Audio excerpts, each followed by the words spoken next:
Some nights the sky doesn't need stars to shine because lanterns rise, carrying the unsaid. A 7-year-old boy named Kai sits beneath a tree in Brooklyn Park, clutching a small puppy. Above him, lanterns float silently into the night sky. Then a beam of light slices down from the clouds, gentle yet haunting. And within it, a dog appears. Still, silent, watching, as if guarding the space between heaven and fire. Kai looks up, a tear slipping down his cheek. I see you now. Have you ever believed that some souls never sleep, that some eyes never close? They just watch quietly, fiercely, with light and love. Don't look away, because this is not just a story about fire. It's the legacy of a gaze that could never be burned away. Subscribe now to follow more haunting, heartfelt films like this one, brought to you by our storytelling team. A young boy, Kai, stands quietly beside his mother. He has 7 slight, solemn eyes, far older than they should be. In his hands, a simple paper lantern flickering softly in the evening breeze. Around him, people murmur the names of loved ones, whispering farewells and wishes into the night. But Kai doesn't speak a name. He leans toward his lantern and whispers instead, for the nameless dog. The one that saved me. His mother, Alyssa, crouches beside him, surprised. Kai, who are you talking about? Kai doesn't answer. He lets the lantern go, watching it rise.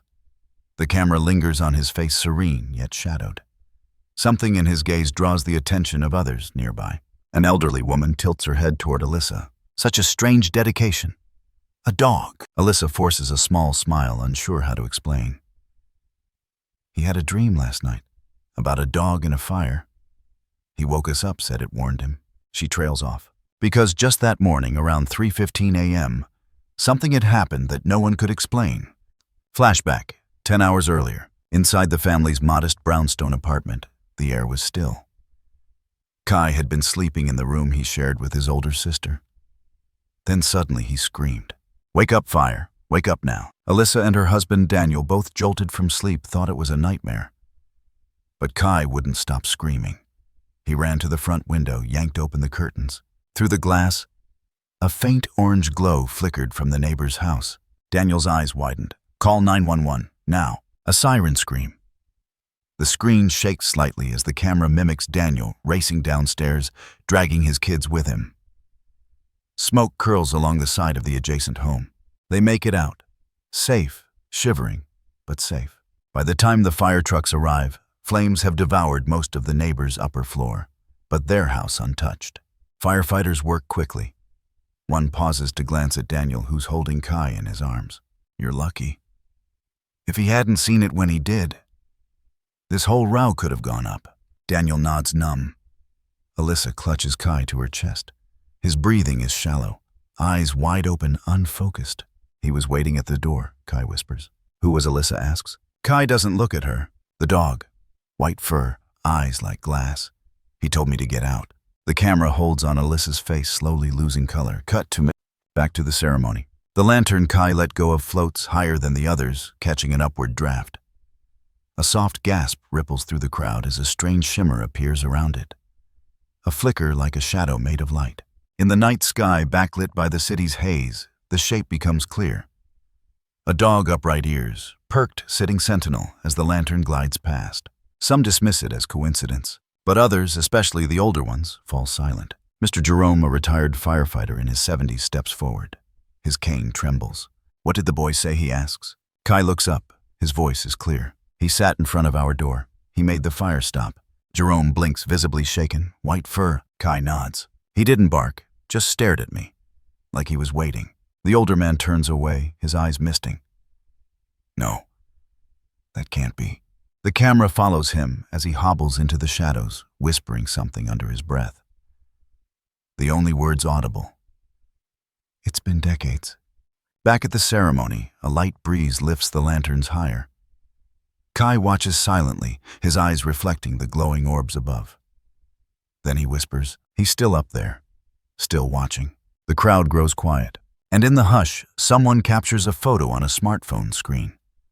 We glimpse the image, dozens of lanterns floating, but one alone higher, brighter. And a faint, unmistakable silhouette of a dog in the clouds. The camera lingers on Kai's face. In that moment, he is not a child. Not exactly. He is a witness. Cut 2. That same night, Kai is in bed. He stares at the ceiling. His small fingers clutch a crayon sketch he made earlier, a white dog sitting under a burning sky. No name, just eyes. Unmoving, knowing. Daniel walks in, sits beside him. "Hey, buddy, you okay?" Kai nods. "Why did he help us?" Daniel hesitates. "I don't know. Maybe. Because he could." "Kai, he's not gone." "Daniel, you mean the dream." "Kai, it wasn't just a dream." Daniel looks down at the drawing. Something about it unnerves him. He reaches for the light, but Kai grabs his wrist. "Don't." He doesn't like the dark. Daniel freezes. The light stays on. Extruder Park.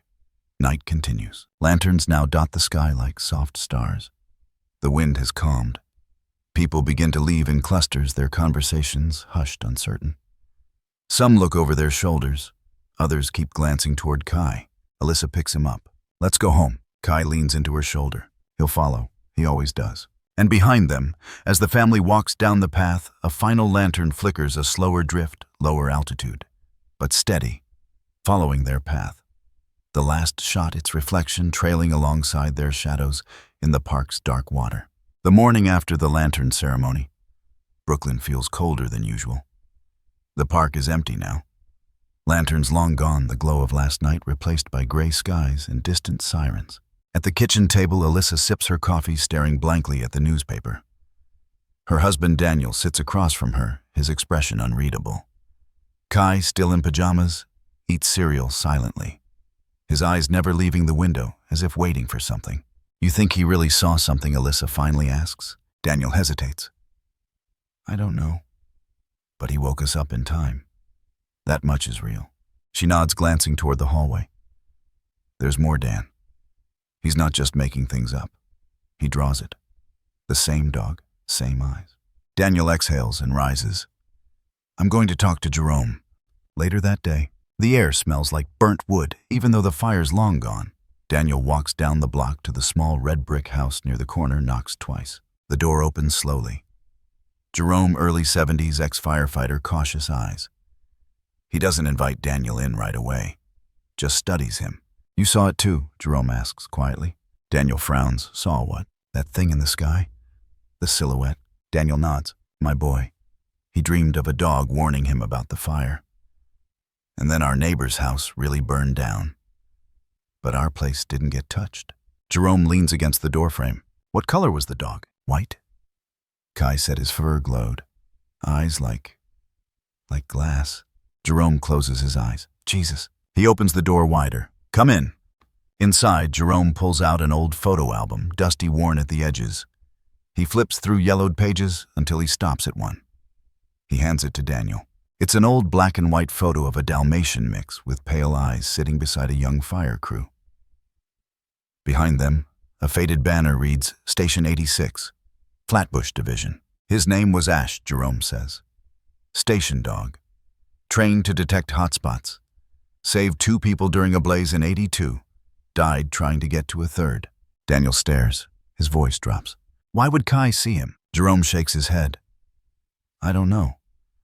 But I saw that dog's eyes last night, just for a second, above that lantern. And I swear to God they were watching." Back at home, Kai rummages through boxes in the basement. He isn't supposed to be down here. It's cold, dusty smells of old paint and mothballs.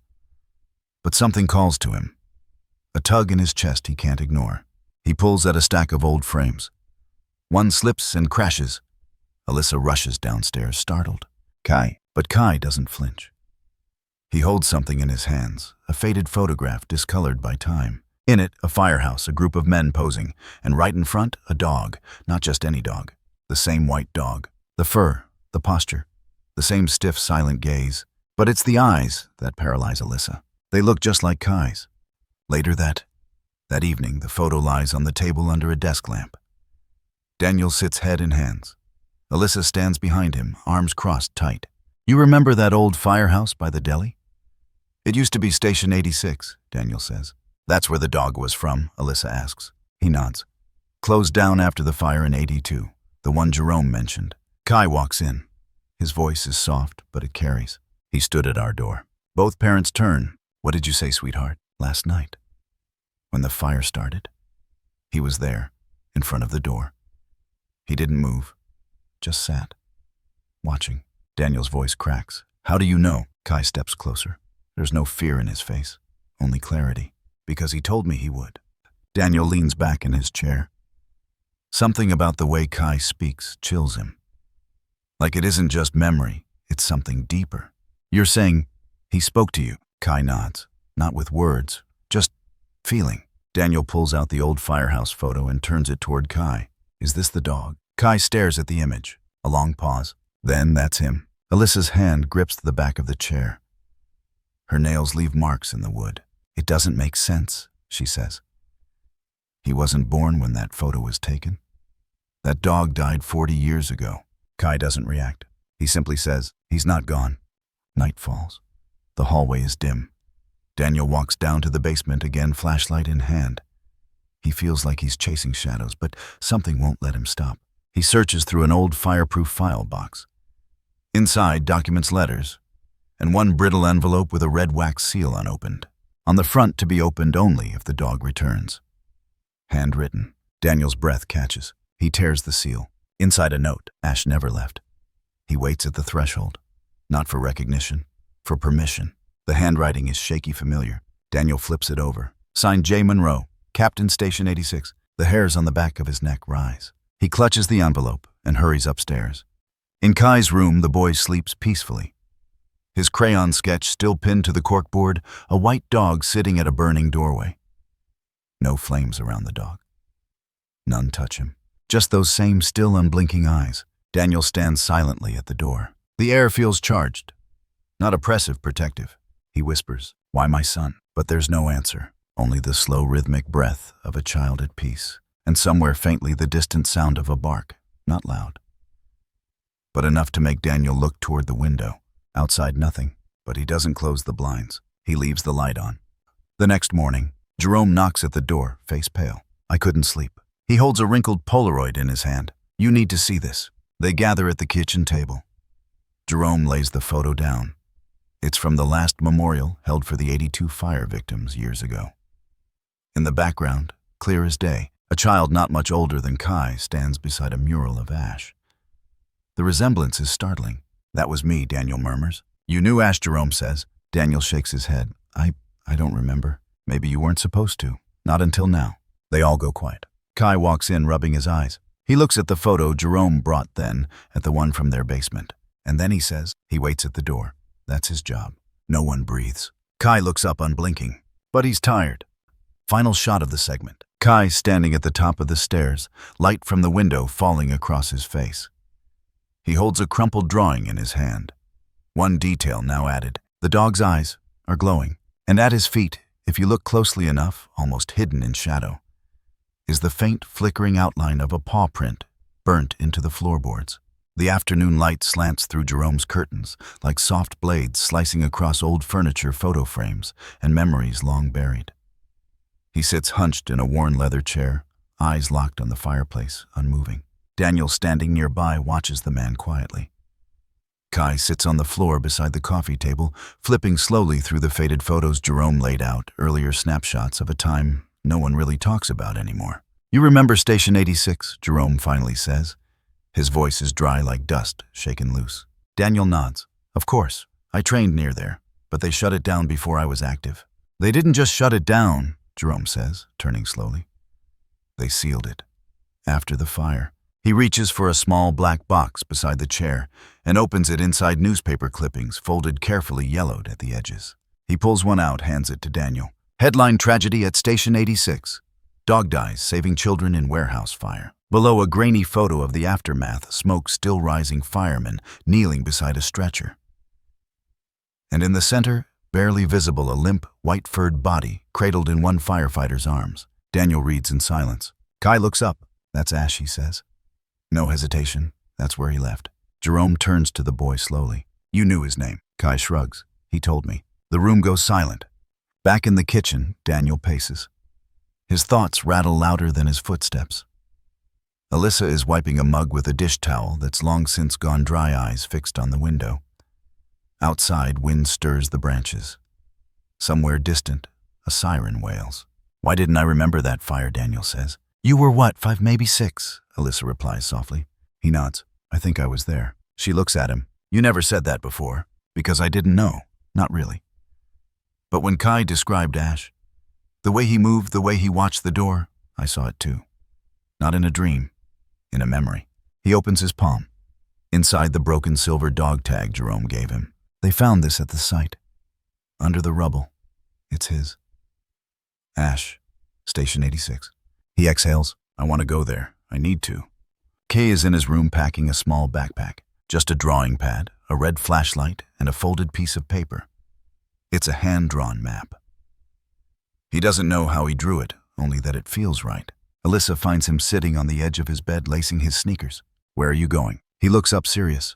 We're going to find where he stayed, where the fire happened. She kneels in front of him. Sweetheart, how do you know where that is? Kai points to his temple. He shows me.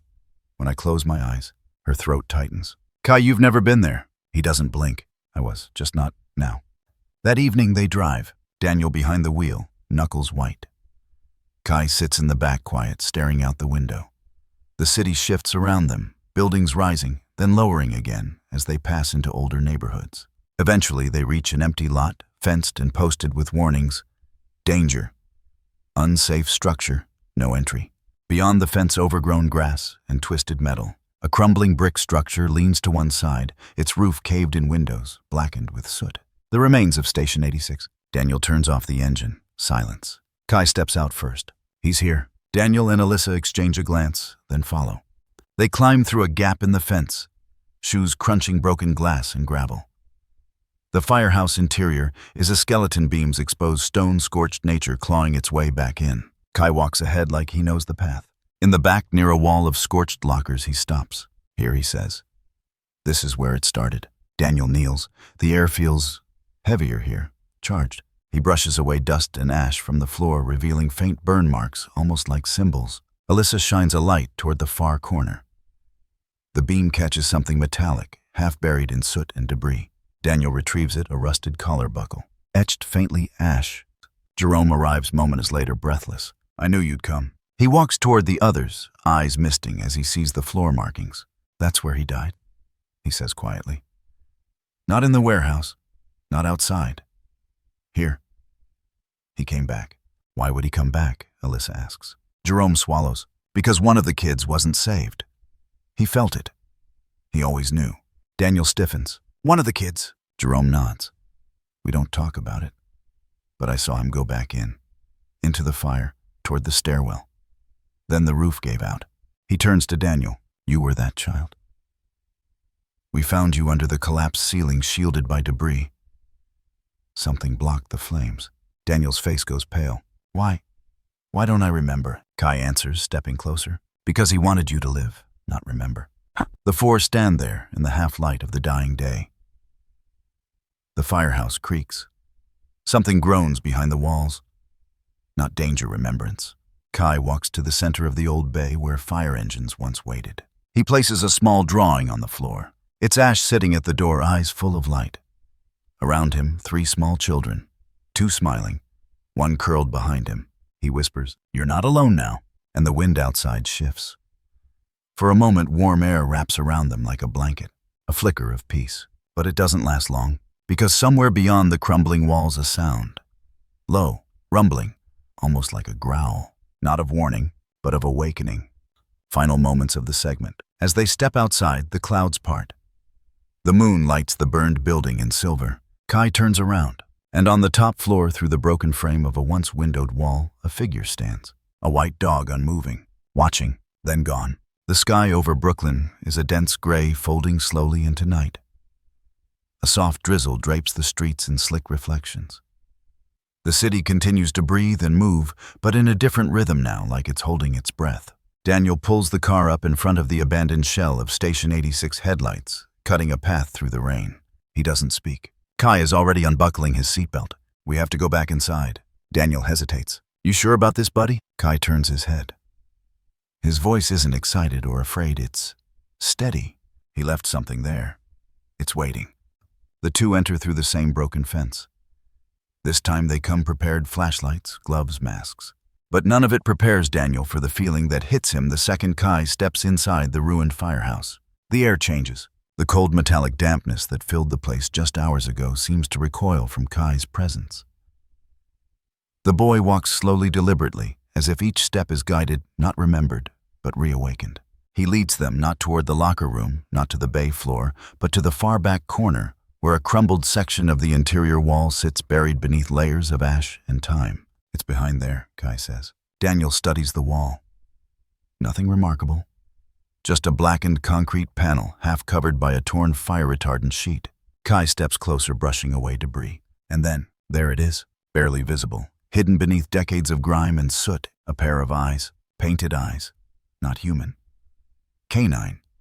Wide, watchful, unnervingly detailed, frozen in time, as if they'd been staring out from that wall all these years, waiting to be seen again. Daniel's throat dries. He slowly lowers his flashlight, casting the beam sideways. And the light catches something metallic buried in the corner, a hinge. A hidden panel. With Kai watching silently, Daniel kneels and pries at the edge of the wall. Brick crumbles. Wood creaks. Finally, with one last heave, the panel gives way, falling back into the darkness with a dull metallic thud. Inside a metal box, rusted but intact. Daniel pulls it out gently. It's heavier than it looks. He wipes off decades of dust and reads the engraving on the lid. Station 86. Duty log, 1982. His hands tremble slightly as he opens it. Inside, preserved in surprisingly good condition, are a set of bound handwritten notebooks, a folded Station 86 map, and an envelope labeled Final Entry, Captain Monroe, 7/17, 1982. Kai leans over the box. That's it, he says quietly. That's what he showed me. They sit on the floor. Rain taps faintly against the broken window frames above. Daniel opens the notebook, flipping slowly through entries that begin as mundane firehouse routine drills, maintenance logs, inspections. But midway through the second notebook, the entries change tone. More chaotic, more emotional. One entry: Ash has stopped sleeping in the bunk room. He's posted up near the front door, refuses to move even during alarms, just watches. Another: 3 nights in a row he's growled at the same corner of the room. There's nothing there. Monroe said it's just nerves. I don't think so.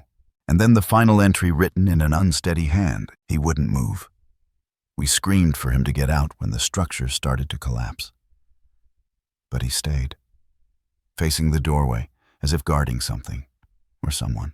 Daniel reads aloud the last line. Ash never took his eyes off the door, even when it all came down. Kai whispers. Because something was trying to come in. Daniel's blood runs cold. He shines his flashlight upward toward the wall again. But this time he doesn't aim it directly. He angles the beam along the paint, just like light grazing the edge of a blade. And there it is. Emerging from behind the grime and mold, a full mural faded almost to nothing, but unmistakable. Ash sitting upright in front of the firehouse door. The shadows around him painted like licking flames, but none touch him.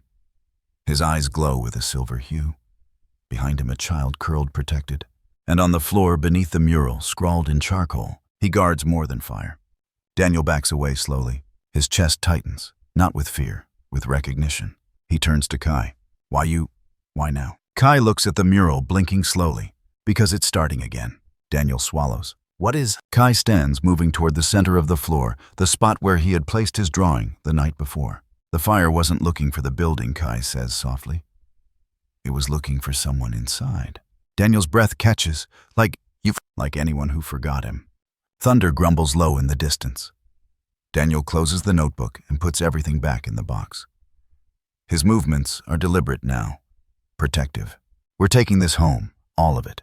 Kai doesn't move. He's staring at the mural again. He wants people to remember. They will, Daniel promises. But Kai shakes his head. Not just stories. And with that, he takes out his red flashlight and flicks it on, aiming it directly at the mural. The beam is dim, but something strange happens. The paint responds. The eyes of the dog glow faintly, not reflective, but as if lit from within. Daniel's heart skips. This isn't paint. Kai steps back, whispering. It's ash. As they leave the firehouse, the wind seems to settle. The air behind them is still heavy but calm, like the building is exhaling for the first time in years. They walk toward the car in silence. Kai turns to glance back. For a fleeting moment in the reflection of the broken window, he sees it again, a white figure sitting, still, eyes watching, but not trapped, not waiting, guarding. The apartment walls are slowly being overtaken by crayon, not in a chaotic, childlike way. There's a structure to it, an intent. Every day after school, Kai returns home, grabs his red, gray, and black crayons, and begins drawing. Always the same image, over and over. A white dog, always sitting, always still. But the eyes are what stop Alyssa every time she walks past. The eyes are deep, too deep for a 7-year-old to render. They don't look drawn. They look seen, remembered, like shadows of something real. In one sketch, the dog is in front of a staircase wrapped in smoke. In another, he's curled in a protective stance over a shape that looks like a child. And always those eyes. Fixed, waiting. Nights have become unpredictable. Kai talks in his sleep now. Not words, just soft gasps, small cries, sometimes muffled barking noises that make Daniel and Alyssa sit upright, staring at the bedroom wall between them and their son. Once Daniel found Kai standing by the living room window at 2:00 a.m. Eyes open, staring out into the rain. "Buddy," he whispered. Kai didn't turn around, just said quietly, "He's showing me how to get out." Daniel walked closer. "Out of what?" "The fire," Kai said. "But it's not mine. It's someone else's." And then he blinked as if waking from a trance. The next night at 3:07 a.m., the apartment erupts with a shout. "Mom, wake up. It's burning." Alyssa bolts out of bed, heart pounding. She rushes to Kai's room. He's fully awake, wide-eyed. "Whose house?" she asks, panicked. "Mr. Jerome's. 2nd floor, near the kitchen." Alyssa doesn't hesitate. She grabs her coat, calls Daniel, who's on patrol at the fire department, and bolts across the street barefoot in the cold. She pounds on Jerome's door. No answer. Smoke curls faintly from the side window. She kicks the door, it gives, inside the faint hiss of gas.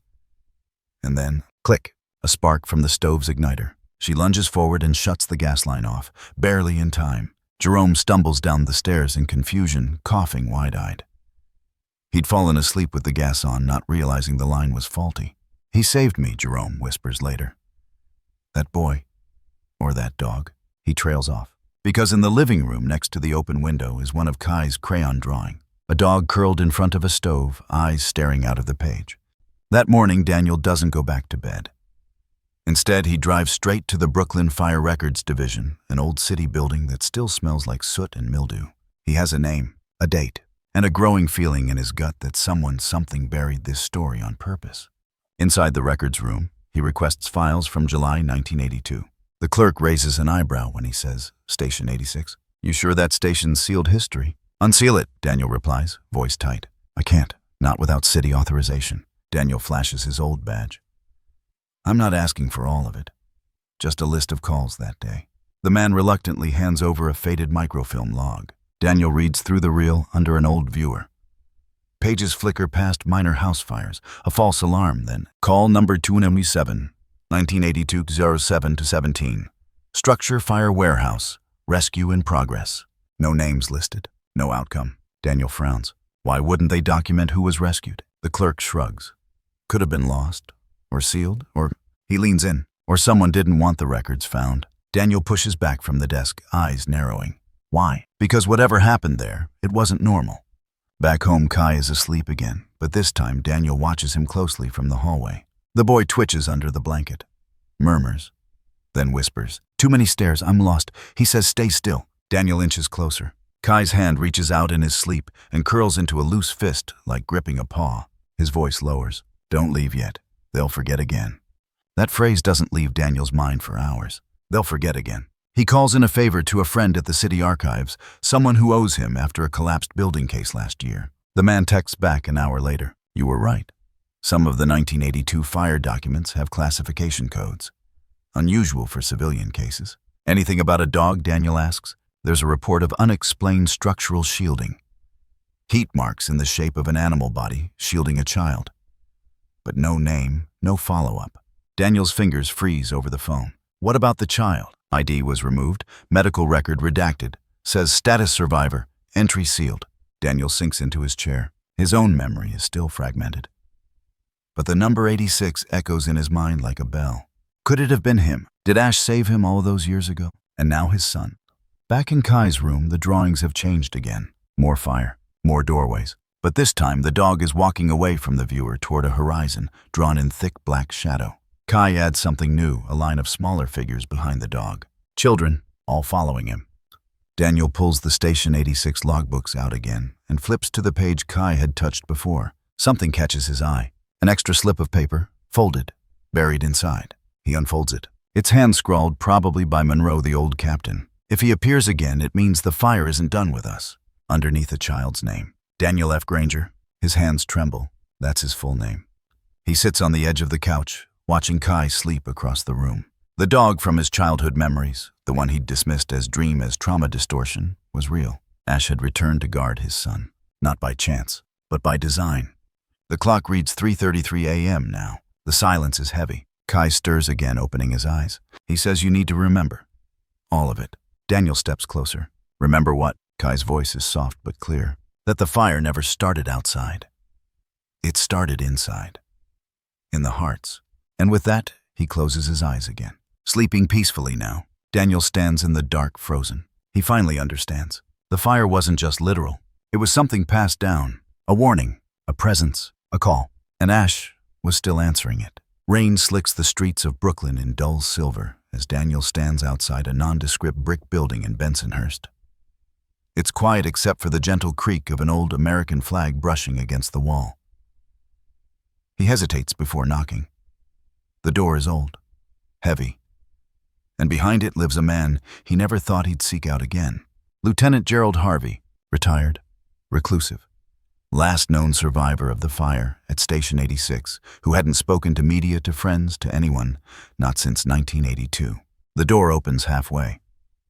A pair of sharp gray eyes studies Daniel. "I told the department I'm not doing interviews," Harvey grumbles. "I'm not with the department," Daniel says. "I'm the boy." A long silence. The door creaks open wider. The living room is modest, meticulously clean. Everything smells faintly of wood polish and old smoke. Photos line the wall, none from after 1982. Harvey gestures to a seat but doesn't sit. Daniel holds the worn fire logbook in his lap. "I need to know what happened that night, all of it." Harvey crosses his arms. He doesn't speak for a long time. Then he walks to a locked cabinet, pulls out a glass, and pours something amber into it. "3 children," he says finally. That's what they told the press. But only one was pulled out. Alive. He sips, winces. 2 were dead before we even got there. But the third, we couldn't find him.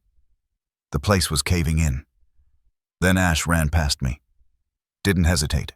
Harvey's voice cracks. It sounds like he's been holding it in for a lifetime. He found the kid corner room, 2nd floor. Door was blocked. We heard barking for almost 20 minutes. He looks at Daniel now, direct, and then the whole floor collapsed. But when we got to the rubble, there was a space, like a pocket. The kid was inside. Alive, you, Harvey says.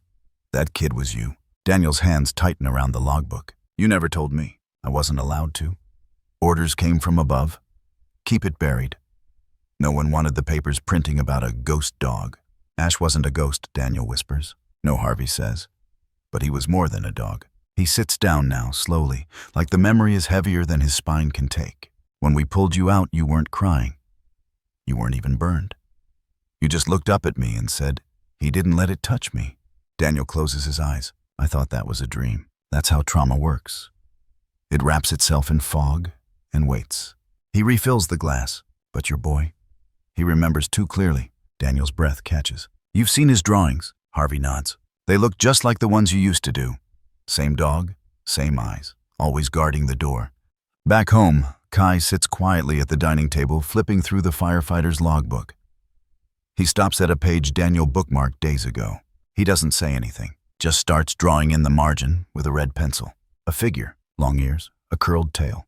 But the figure is split down the center one side, ash gray the other, bright white. Above it, faint outlines of 3 children, each facing different directions. Alyssa walks in. What is that, sweetheart? Kai doesn't look up. He didn't save 1. He saved 3. 3. Kai turns the page. There's a scrawled note in the logbook's corner. Ash entered north exit. Child number 3 located. Kai taps that with his finger. That one. That was Dad. Alyssa slowly sinks into the chair beside him. How do you know? Kai looks at her. Because I saw it from his eyes.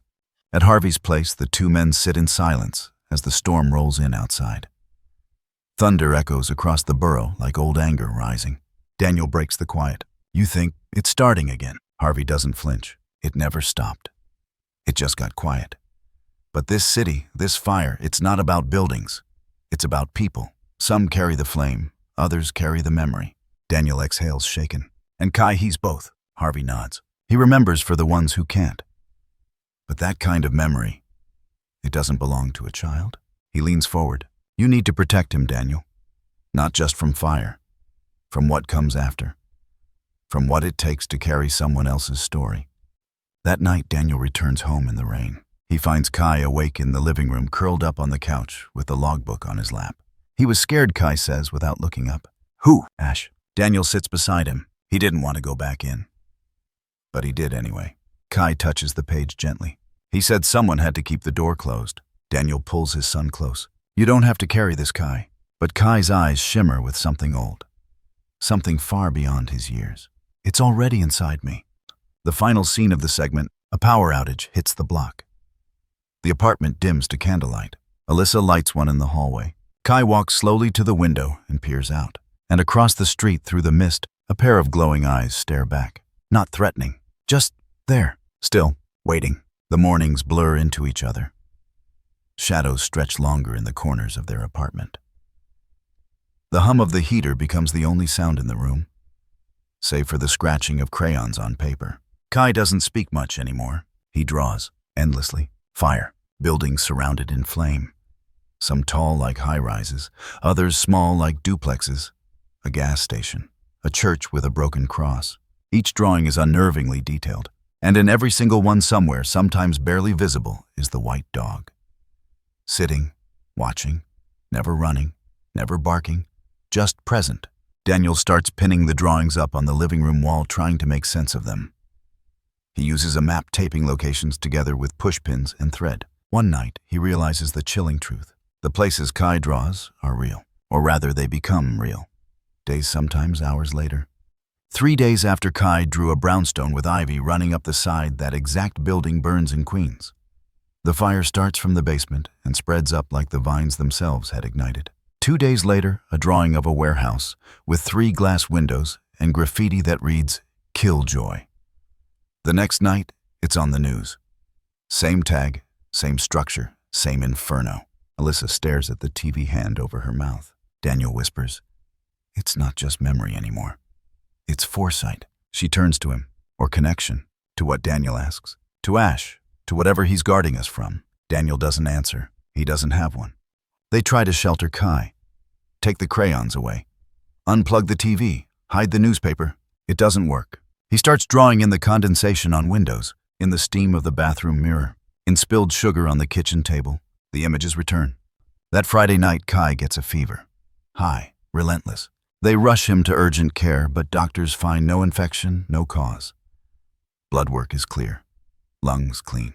Yet Kai remains drenched in sweat, murmuring things in his sleep. Too much. It's too much. They're all on fire. He can't hold it anymore. At home, Daniel sits beside his son's bed, wiping his forehead with a cold cloth. Kai grips his wrist, suddenly eyes fluttering open. Dad, I'm here, buddy. I'm right here. Kai's voice is a rasp. He's tired. Daniel stiffens. Ash, Kai nods. He said he can't keep watch forever. It's breaking. It's all breaking again.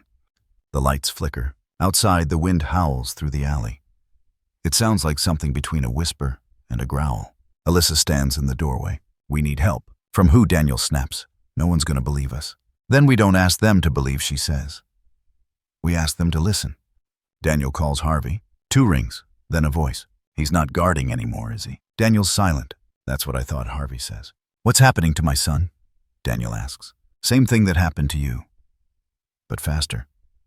He's absorbing it, feeling every spark, every match that shouldn't have been lit. It's killing him. Daniel breathes. Not yet, Harvey replies. But it will. If Ash fades, how do we stop it? Harvey doesn't answer for a long time. Then, you don't stop the fire. You light a different one. At home, Kai wakes again, still burning up. He mumbles one word. Names. Daniel leans in. What names? Kai's eyes dart under closed lids. His hands twitch. The ones we forgot. The ones the fire took. He can't hold them all alone anymore. Daniel runs to the wall of drawings. He looks at them again, this time searching not for places, but people. There on one page, a girl holding a stuffed rabbit in front of a window. Another, an old man in a wheelchair stuck on a fire escape. A third, a toddler curled under a dining table. These aren't just buildings, Daniel says. They're stories. He's remembering them. Kai begins shivering under the blanket. His lips blue. His body too hot to touch, yet too cold to leave alone. Alyssa sobs. I think we're losing him. Daniel kneels beside his son, clutching his hand. I see them too now. Kai, he whispers. You're not alone. We're with you. Kai's breath is ragged. He says, we need to remember, or he'll disappear. Then, every candle in the house extinguishes. The thermostat blinks. The TV flashes static. The air goes still. Then, from the hallway, a low scraping sound, like claws on wood. They both turn, but there's nothing. Just silence. And Kai finally calm, breathing, resting. Daniel swears he sees something move in the reflection of the window behind him. A tail, a set of ears, the outline of a guardian. Still holding on, but for how much longer? Final image of the segment, Kai's latest drawing pinned to the fridge. Different from the others. This one shows Ash curled in a circle, body slumped, his eyes half closed. Around him, flames creeping in from all sides. And above him, written in a child's messy scrawl, he's still guarding. But the fire is learning. The emergency call comes in just past midnight. Static crackles through the scanner in Daniel's living room as the voice of a dispatcher breaks through. All units report of structure fire. 161st and Sherman. Multiple occupants trapped. Building integrity unstable. Daniel freezes. That address, he's seen it before. Not in paperwork, not on the news. In Kai's drawings, he drops the mug in his hand. It shatters on the tile floor, but he doesn't flinch. Alyssa, he yells, grabbing his coat. It started. Smoke spills across the Bronx skyline like a bleeding wound. Red strobes twist through the air. Screams echo off bricks soaked in heat. The building is a 5-story walk-up. Old, tired, forgotten, and burning from the inside out. Fire engines wail into position. Hoses hiss. Ladders clatter against broken balconies. Windows erupt in orange bursts. Daniel drives fast wrong way down a one-way street. He screeches to a stop a block from the chaos. He slams the door and starts running. And then a voice pierces through the sirens. Kai. Across the intersection, barely visible in the smoke, Kai is running toward the building. Alone. No shoes. No jacket. Just a flashlight clutched in one hand and a piece of paper in the other. Daniel's heart stops. No! By the time he reaches the scene, Kai has already slipped through the side entrance, dodging a distracted EMT. Inside, the air is thick with heat and fear. Smoke curls like serpents. The sprinklers don't work. The walls groan. Daniel fights his way past a stunned firefighter. My son is in there. You can't go in. He's 7. He rips a mask from a spare pack and charges into the building. The interior is a nightmare. Flickering lights, sirens reverberating off concrete, screams from the upper floors, the smell of scorched drywall and melting wires. Daniel climbs to the second floor, coughing into his sleeve when he hears it. A sharp, loud bark. Not angry, commanding. He follows it. And then he sees them. In the middle of a smoke-filled hallway, Kai standing completely still. Beside him, a glowing silhouette of a dog. Ash, made of light and heat and something unnameable. He's solid enough to block the smoke, yet translucent, like memory made flesh. The dog is staring down the hallway, unmoving. And then another figure emerges, not made of fire, not glowing, but very human. Tall, hooded, carrying something, a jerry can. Daniel realizes in a flash this wasn't an accident. This was intentional. The arsonist turns toward Kai, but Ash steps forward. Low growl, hackles raised. The flame around him pulses. The hallway flickers, and the man stops suddenly, violently, thrown backward by a burst of air and heat. Daniel seizes the moment. He rushes forward, scoops Kai into his arms. I got you, I got you. He's still watching. Kai whispers. He's holding it back. The exit isn't where it should be. The walls are shifting. Smoke has swallowed the doorways. Daniel's chest tightens. Then Ash turns his head, looks back, and walks. Daniel follows. The dog leads them through the collapsing corridor. Pipes burst overhead. Plaster rains down. But Ash is unshaken. At the last moment, Ash turns. The exit looms ahead, but something waits behind.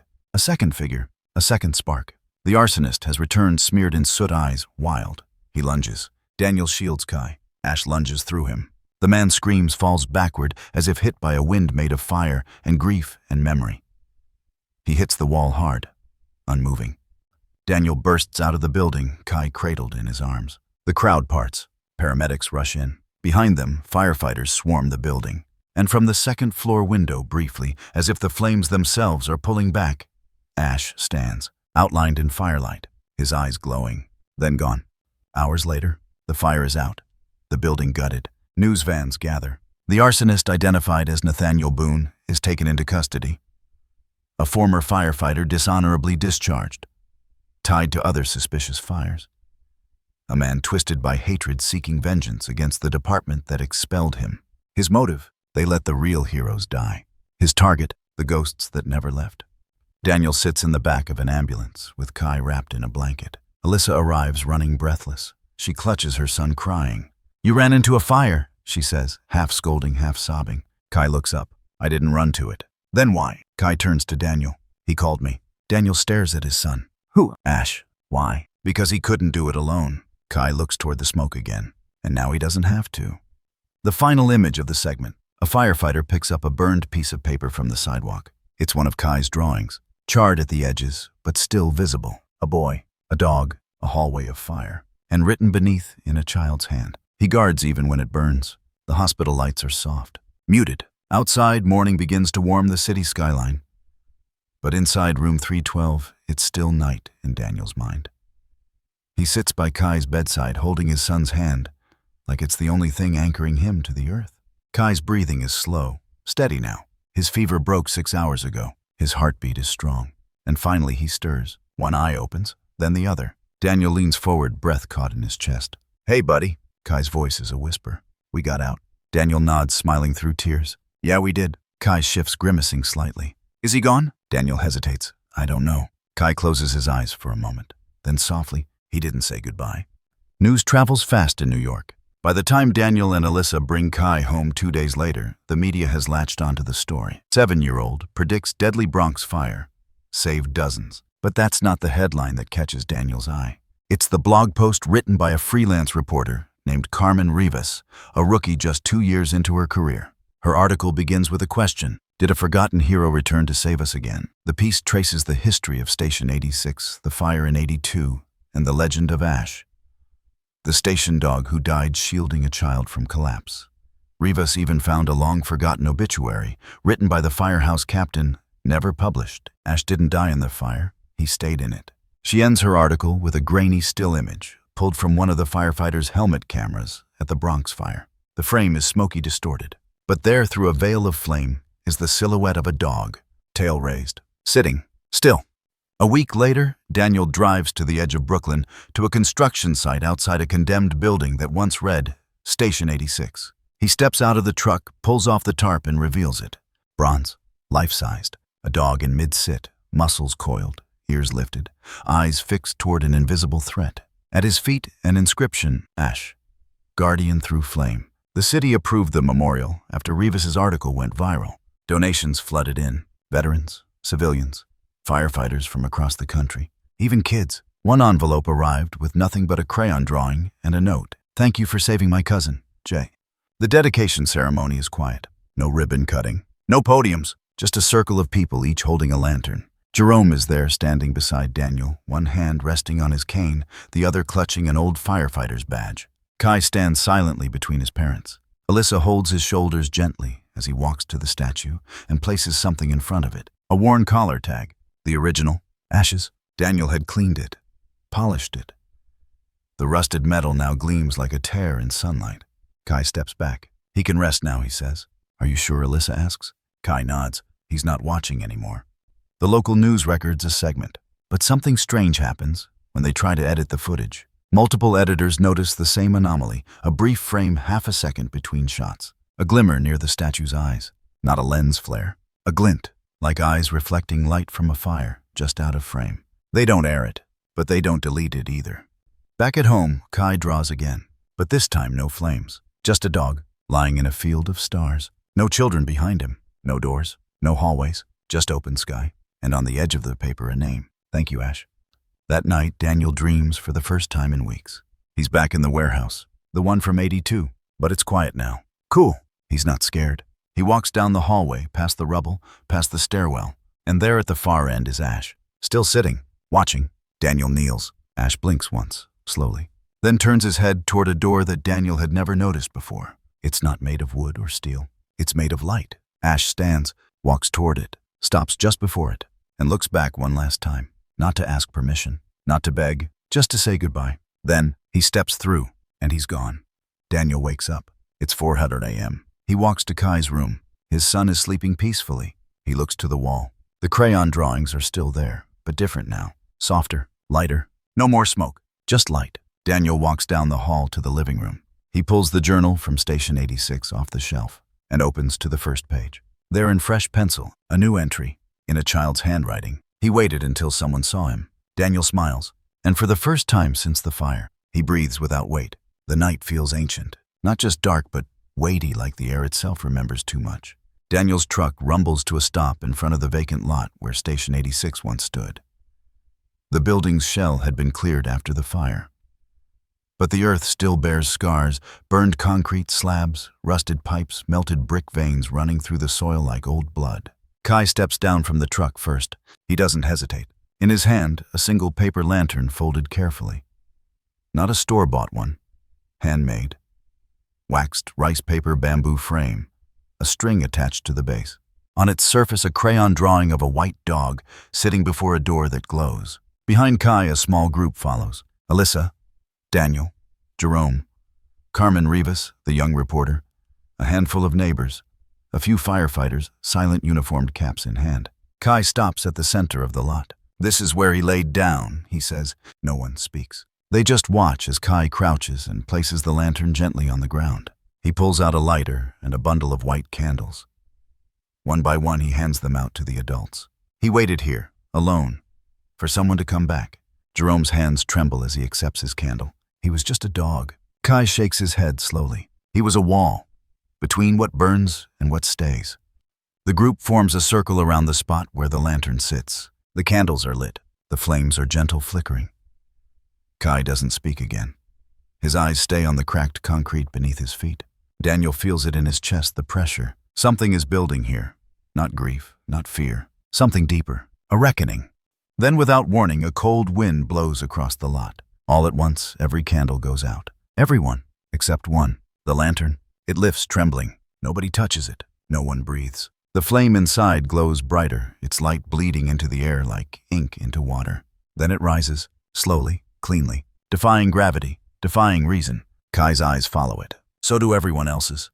And then, there it is, projected against the clouds overhead. A dog. The shadow is impossibly detailed. Not a trick of light, not an illusion. A dog sitting, ears lifted, tail wrapped around its legs. Ash. There is a gasp from someone. Carmen drops her phone, the camera still recording. No one dares speak. Even the wind goes still. The city somehow quiets.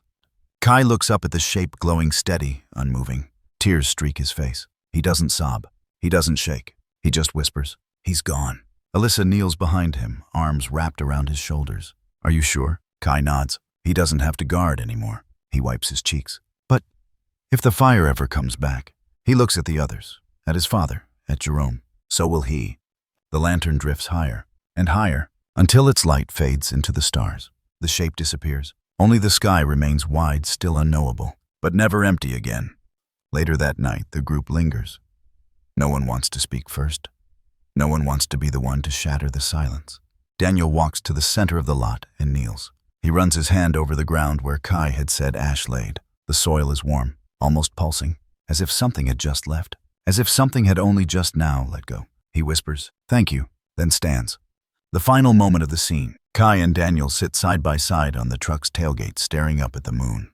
No words, just a quiet peace between them, until Kai speaks. "Dad." "Yeah." "What if one day it's me guarding the door?" Daniel turns, looks at his son, small but unbreakable. He doesn't lie. He doesn't comfort. He just answers honestly. "Then I'll be the one who remembers you." Kai nods, satisfied. They return to watching the stars. And for a brief moment, reflected in the windshield, two sets of eyes glow softly. Watching, always. A year passes. The lot where Station 86 once stood is now a community garden. Small trees grow where bricks once fell. Benches circle the bronze statue of Ash, whose polished eyes reflect the rising sun each morning. But one night, a year, the night of the fire, the garden becomes something else. A sky of lanterns, They float slowly, silently, like glowing memories rising out of the earth. The tradition began quietly, just family at first. But word spread. Then neighbors came, then strangers. Now every July, dozens, sometimes hundreds, gather beneath the Brooklyn stars. Children whisper wishes, elders whisper names, and somewhere in between, standing in silence, is a boy named Kai. He doesn't speak during the ceremony. He hasn't not since the first lantern. But when it's his turn, he walks forward. He lights his lantern with a small flame passed from Daniel's candle, bows his head and whispers into the silk, "For the one who watched." Then he lets go, and every year his lantern flies the highest. Locals call it Ash's lantern now. Some swear it always moves against the wind. It's on the 3rd anniversary that Daniel does something more. He opens a canine rescue and training center built in a renovated warehouse just a few blocks from the garden. Painted across the entrance gate, Ash 86, Search and Guard. Inside the facility buzzes with quiet energy. Children laugh. Dogs bark joyfully, never in fear. Daniel trains them both, not just in rescue tactics, but in trust, in stillness, in watching doors the way Ash once did. Some of the kids come from rough homes. Others have anxiety trauma scars they don't talk about. None of that matters here, because when they kneel beside a dog, teach it to stop at stairs, to respond to flames, to lay between danger and life, they heal. Together. Kai doesn't run the program, but he visits often. Sometimes he walks the kennels feeding biscuits through the cages. Other times he just sits in the shade beside the obstacle course watching, always watching.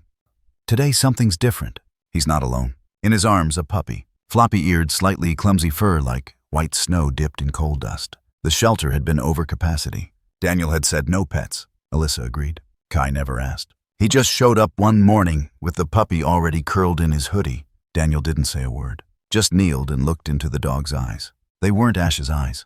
They weren't meant to be. But they held the same question. "Will you trust me to guard?" Daniel smiled, nodded once. And that was that. Now as the sun sinks behind the buildings, Kai sits on the grass surrounded by the sound of dogs and children learning to save. The puppy wriggles in his lap. He strokes its head and whispers a name. Ember. The dog looks up, then lays its head against his chest. No bark, no trick, just presence. Kai leans back, watching a girl teach her retriever to pause at a hallway corner. Another boy trains his collie to respond to smoke alarms. Daniel stands nearby, clipboard in hand, heart full. He glances at his son. Their eyes meet. No words are exchanged, but everything is understood. Later, as twilight creeps in, Daniel hangs a new sign inside the training center. He guarded the door. Now we teach others to open it. Beside it, a photograph, Kai, age 10, holding Ember. A candle glows between them. And behind them on the wall, barely visible in the blur of the image, a white shadow, just watching. Still, always. Final shot of the segment. Kai walking home, Ember trotting beside him, leash loose. The two stop at the top of a small hill. He turns and looks back at the city, then up at the sky, where one single lantern still drifts. He raises a hand in quiet salute and walks on. They didn't demolish what was left of Station 86. They rebuilt it, brick by brick, using fragments from the old foundation. Not to erase the past, but to honor it. Now it stands not as a firehouse, but as a memorial and learning center, a place where history breathes alongside hope. Inside, artifacts recovered from the fire are displayed: fragments of helmets, scorched journals, and in a glass case near the entrance, a small dented dog tag that reads Ash. But it's what's on the back wall that stops people. A mural, massive, stark. At first glance, it's just a blank dark gray panel, almost industrial in feel, cold, until light hits it. Then the eyes appear. Two luminous canine eyes painted in reflective material embedded deep within the wall itself. They don't glow on their own, but the moment a flashlight or sunlight or candle touches the surface, Ash's gaze returns. Sharp, steady, unblinking. Children walk up and wave flashlights, gasping when they see the mural come to life. Kai stands off to the side, watching silently. He never waves the light himself. He doesn't need to. He's already seen those eyes in the dark. On the anniversary of the fire, the city hosts its first public remembrance ceremony at the newly restored Station 86. Rows of chairs line the courtyard. Firefighters in full dress uniforms stand beside community leaders, parents, children. In the front row, Daniel, Alyssa, and Kai sit together. Ember rests quietly at Kai's feet, her white fur brushed and eyes alert. Mayor Hendricks gives a speech. Then a city historian speaks about the fire of 1982, the closure of the station, and the forgotten story of the dog who never left.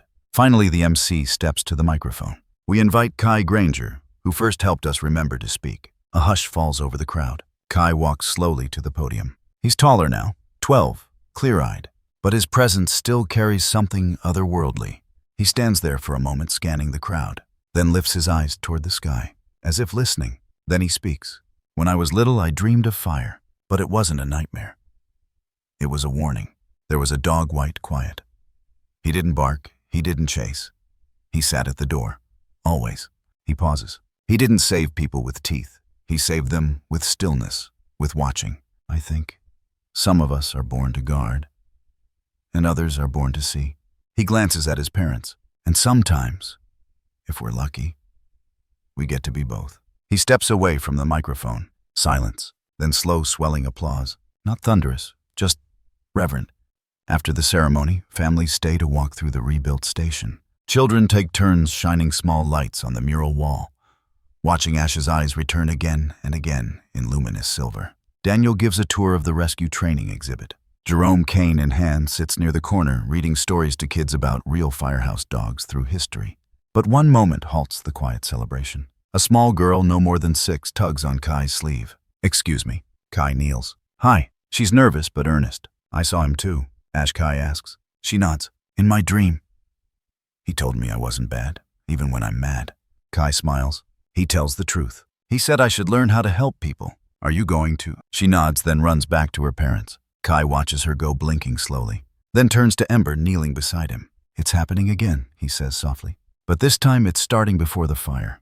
That night, as the last few guests trickle away and the lanterns are packed up, Kai returns to the mural wall one last time.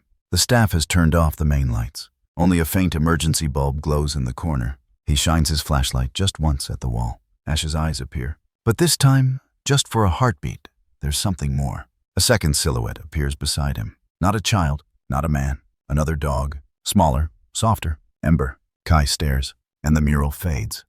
Final shot of the sequence. The restored fire station sits quiet under the moonlight.